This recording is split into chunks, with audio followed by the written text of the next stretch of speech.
Hi, my name is Travis Chisholm. I am currently a student through Concordia University of Chicago, and I am in the sports nutrition class, and I'm going to give a quick presentation on the ergogenic effects of caffeine and its effect on basketball performance. First and foremost, let's go ahead and establish that the caffeine is technically a banned substance per the NCAA. The NCAA has banned consumption of caffeine up to about 500 milligrams of caffeine, typically in the range of 600 to 800 milligrams of caffeine.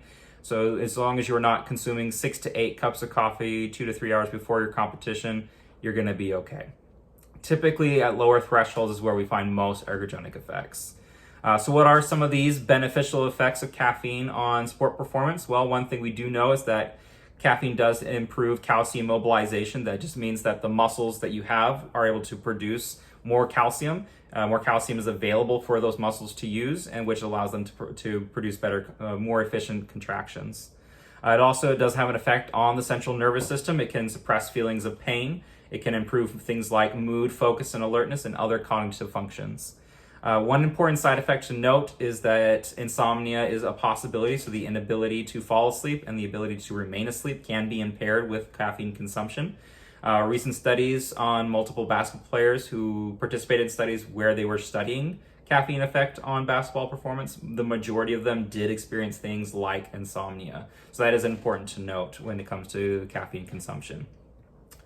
So the question then becomes, is caffeine beneficial to the basketball player? Maybe.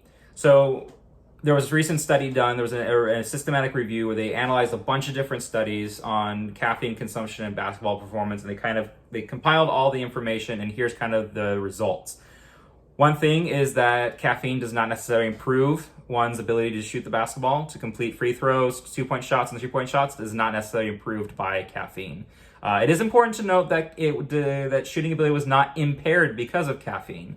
In fact, after some fatigue-causing protocols, shot performance was not hindered by that because of the caffeine consumption.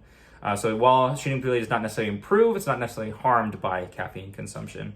It does not necessarily improve one's ability to dribble the basketball, but it may improve things like agility, repeat sprint performance, and ability to jump high, which could all add a beneficial effect to a basketball player.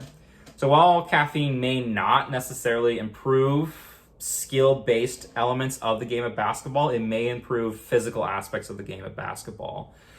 Also, if you are just generally wanting to improve your general mood and potentially improve your ability to focus during practices or during games, caffeine might be a beneficial route to go. So what should you do? Typically, consuming caffeine equivalent to about 2 to 3 cups of coffee is enough to produce most ergogenic effects of caffeine, and you typically want to do this about 60 minutes before the game or the practice begins. At that point, caffeine has reached its peak within your blood and is at most available for you to utilize. Well, again, kind of at the end of the day, the important thing to remember about ergogenic aids and things like caffeine is that they cannot help you rise above poor sleep habits, poor nutritional habits, and poor training. These are the first 3 fundamentals you should always try to go for first, and if you have all of that settled and you're trying to find that extra little boost, caffeine might be a way to go. Thank you so much and have a great day.